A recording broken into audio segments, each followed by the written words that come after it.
Jadi kalau yang keluar dari mulut kita itu yang molek-molek, yang baik-baik, maka yang di dalamnya baik gitu.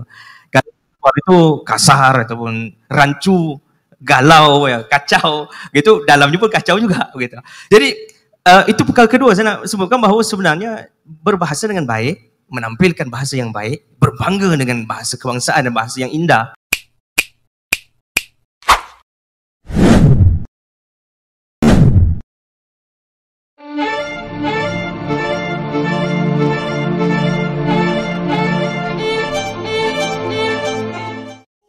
Assalamualaikum warahmatullahi wabarakatuh. Salam sejahtera untuk semua.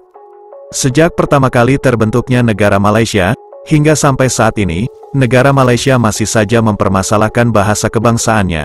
Bahkan bukan itu saja, permasalahan perkauman dan agama selalu menjadi pembahasan yang tak kunjung selesai. Bahkan, sampai-sampai sang raja pun turun tangan untuk membahas permasalahan bahasa kebangsaan, perkauman, dan agama. Dikarenakan warga Malaysia masih belum sepenuhnya mampu menggunakan bahasa Melayu dengan baik, serta para elit politik Malaysia masih selalu saja menggunakan sentimen perkauman dan agama demi untuk mendapatkan kekuasaan.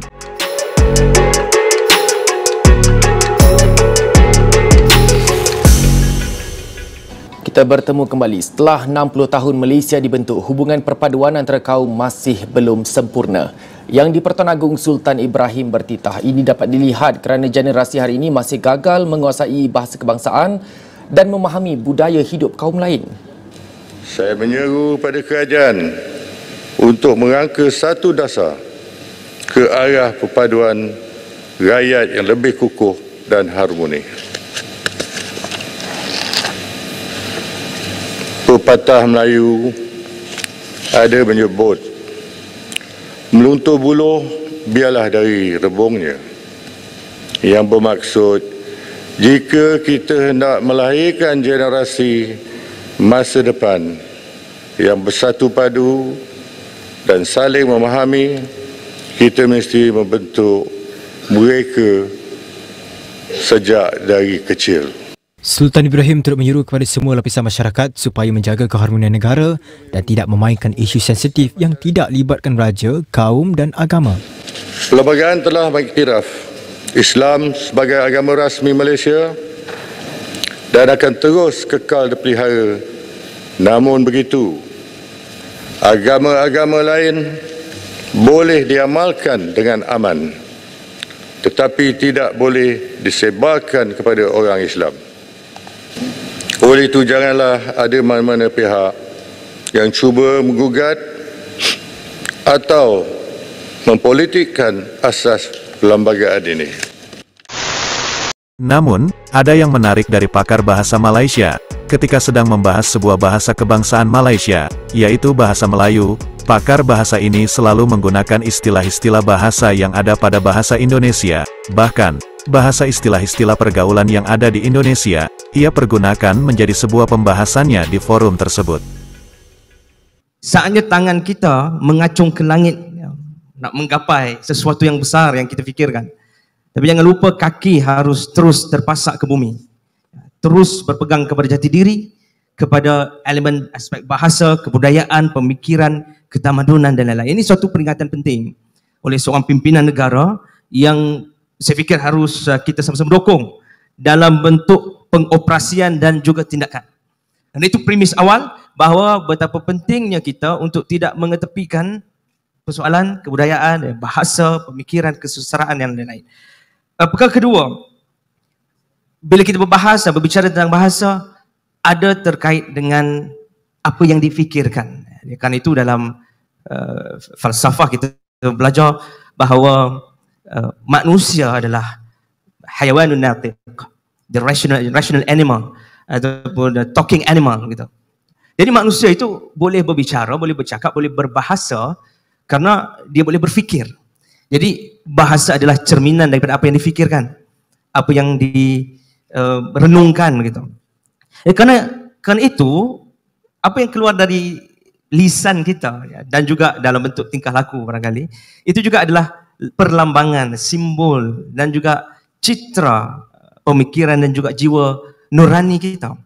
Jadi orang kata kalau apa yang keluar dituang dari cerik masuk ke cawan ya. Ya, yang ada dalam cawan itu itulah yang dalam ceriknya ya. Jadi kalau yang keluar dari mulut kita itu yang molek-molek yang baik-baik, maka yang di dalamnya baik gitu. Kalau keluar itu kasar ataupun rancu, galau ya, kacau gitu, dalamnya pun kacau juga gitu. Jadi itu perkara kedua saya nak sebutkan bahawa sebenarnya berbahasa dengan baik, menampilkan bahasa yang baik, berbangga dengan bahasa kebangsaan dan bahasa yang indah, itu adalah sebahagian daripada cerminan dalaman kita.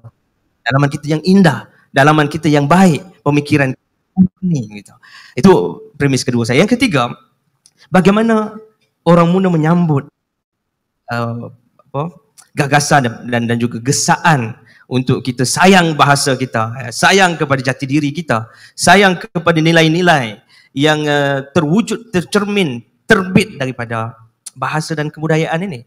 Saya begini ya, saya dan rakan-rakan dalam ABIM khasnya, kita sebahagian, walaupun generasi dah bergenerasi, kita masih merasakan kita sebahagian daripada kerabat pejuang bahasa. Sampai hari ini masih konsisten ya, dan berani, tidak apologetik bila berbicara soal bahasa ini.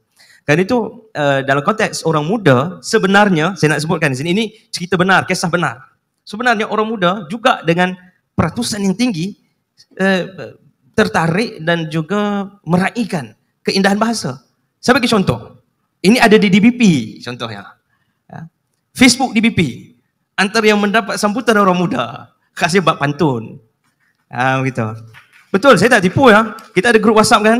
Di grup WhatsApp itu sering ya di edar-edarkan poster pantun DBP. Karena ya, yang DBP pun bijak juga ya, terkait isu semasa kan. Jadi ini kena dengan isu semasa. Indahnya kita kadang-kadang yang sinis itu juga dengan bahasa yang indah. Jadi saya nak sebutkan bahawa kita harus optimis tentang perkara ini. Perjuangan ini mesti diteruskan. Ya, Ayahanda Zainal Abidin Burhan, saya terlibat sejak zaman kecil lah begitu dalam perjuangan bahasa, ikut-ikutlah ayah-ayah kita ini. Harus juga kita memikirkan secara optimis bahawa generasi kemudian tidak harus diletakkan pada posisi yang buruk-buruk aja.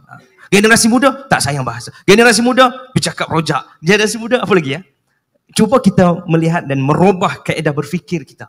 Memberikan optimisme itu, pemikiran baik itu di depan. Karena ramai, saya sebutkan tadi, ramai orang muda yang memang meraihkan keindahan berbahasa ini dan juga bahasa. Baik, dalam konteks penggunaan bahasa di tempat awam, ya, termasuk dalam penggunaan bahasa sehari-hari. Karena bahasa percakapan pastinya kadang-kadang bercampur kan, memang adalah kerancuannya. Karena itulah barangkali lumrah kita berbahasa. Tapi sesuatu yang kami belajar daripada ayah-ayah kita dan ibu-ibu pejuang bahasa ini adalah konsisten dalam prinsip. Jadi kalau berjuang, kalau advokasi, kalau menekan pemerintah sebagai contoh, tidak hanya pada program-programan, tapi juga pada diri sendiri, bagaimana penggunaan bahasa yang baik, ya. Bagaimana kita memanfaatkan kaedah-kaedah ya, berbahasa tinggi. Jadi itu sebahagian daripada keindahan bahasa dan juga realiti yang harus menjadi sebahagian unsur kekuatan yang mesti kita dakap dan juga kita manfaatkan untuk masa depan. Kesimpulan saya, bahawa sekarang ini adalah masanya kita memang mengejar kemajuan, menjadi bangsa yang maju, menjadi negara dan nusa yang berkehadapan dalam pelbagai aspek dan perkara yang cuba kita sedang kejar sekarang ini. Tapi daripada peringkat atasan sampailah ke bawah, semuanya punya suatu ketegasan yang sama, satu pemikiran dan juga kesedaran yang sama, bahawa jati diri termasuk unsur bahasa di dalamnya adalah sesuatu yang mesti dipertahankan dan bukan menjadi suatu jadi-jadian. Dia mesti menjadi prinsip, ya, cara hidup begitu. Dan generasi muda kami beri jaminan akan sokong, akan dokong, dan kita akan jadi sebahagian daripada golongan yang mampu untuk menerima baton daripada para pejuang, kerabat pejuang bahasa kita, insyaAllah. Okay, baik. Terima kasih kepada saudara Fazril yang memberi kita satu keyakinan ya bahawa generasi, khususnya generasi yang bersama-sama dengan saudara Fazril dan perjuangannya ya, bercita-cita besar ya dalam mempertahankan dan memperjuangkan hal bahasa ini. Apatah lagi tadi disebutkan tentang walaupun kita menggapai langit, tetapi kita harus mengakar ke bumi.